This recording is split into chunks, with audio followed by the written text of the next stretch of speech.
Hi guys, this is Dr. Adam Waddell from North River Family Chiropractic, and today I want to give you a tip that you can utilize at home to help alleviate your low back pain.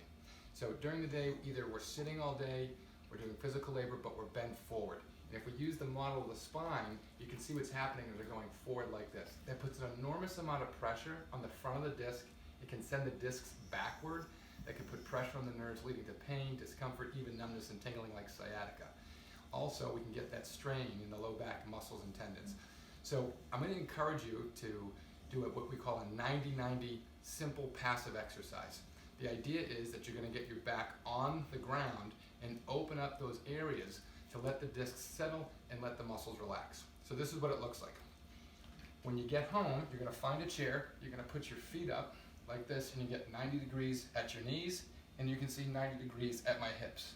And then you just lie back. You can do some deep belly breathing for 5, 10, even 15, 20 minutes and just let that spine decompress, okay? That should help alleviate your low back pain, and it's just a simple tip that you can use to feel better.